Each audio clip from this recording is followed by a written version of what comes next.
Warahmatullahi wabarakatuh. Perkenalkan, nama saya Muhammad Rifki dari kelas BSA 5A. Akan menyelesaikan tugas akhir ujian master pragmatik dengan judul prinsip kerjasama. Sebelum kawan-kawan menonton video ini, angka baiknya like and subscribe dulu ya. Thank you. Selanjutnya pembahasan mengenai prinsip kerjasama dalam kajian ilmu pragmatik.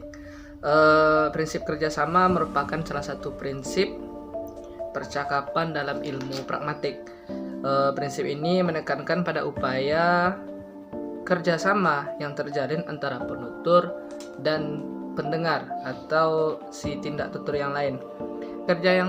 Kerjasama yang dimaksud berhubungan erat dengan tuturan atau maksud dikeluarkan ujaran yang disampaikan. Karena itu, penutur selalu berusaha agar tuturannya relevan dengan konteks, jelas dan dapat dipahami, serta padat ringkas dan selalu menjadi titik persoalan. Hal tersebut dirangkai atau dirangkum dalam maksim-maksim yang terdapat dalam prinsip kerjasama. Adapun aturan-aturan atau batasan-batasan dalam percakapan dikenal dengan istilah maksim.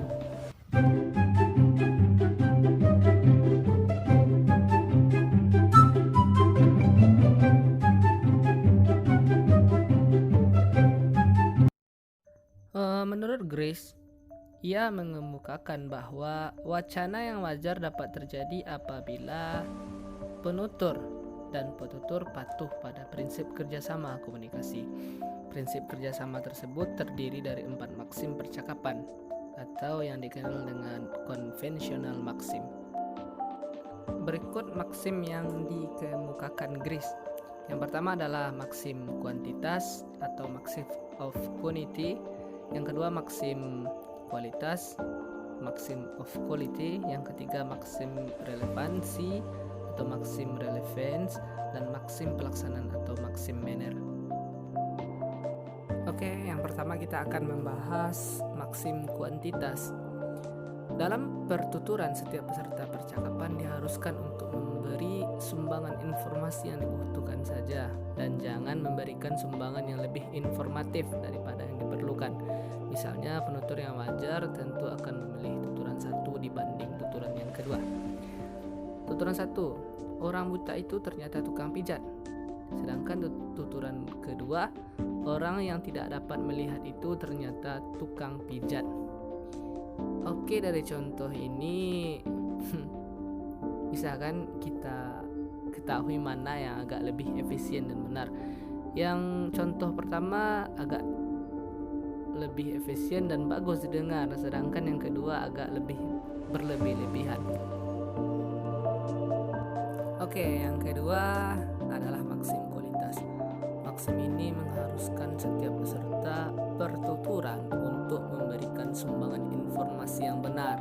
Dengan kata lain, baik penutur maupun mitra tutur tidak mengatakan apa-apa yang dianggap salah. Dan setiap kontribusi percakapan hendaknya didukung oleh bukti yang memadai. Apabila dalam suatu pertuturan ada peserta tutur yang tidak mempunyai bukti yang memadai, mungkin ada alasan-alasan tertentu yang mendasarinya. Oke, yang ketiga adalah maksim relevansi. Maksim ini mengharuskan setiap peserta percakapan memberikan kontribusi yang relevan dengan masalah pembicaraan. Contohnya, diberi contoh nggak ya? Masalahnya udah banyak lah terjadi. Salah satunya adalah tokoh-tokoh politik kita yang pada saat pembicaraan mengenai banjir malah tanah longsor, kan nggak nyambung. Nah, itulah contoh maksim relevansi. Oke, yang terakhir maksim pelaksanaan. Maksim ini diharapkan para peserta pertuturan diharapkan untuk berbicara secara langsung, tidak kabur, tidak taksa, dan tidak berlebih-lebihan serta runtut. Contohnya seperti ini. Aku mau makan, panjang kali, padahal dia mau makan. Tapi dari segi penuturannya lebih 1 jam mendengarkan ocehannya. Oke, mungkin hanya sekian yang dapat saya buat dalam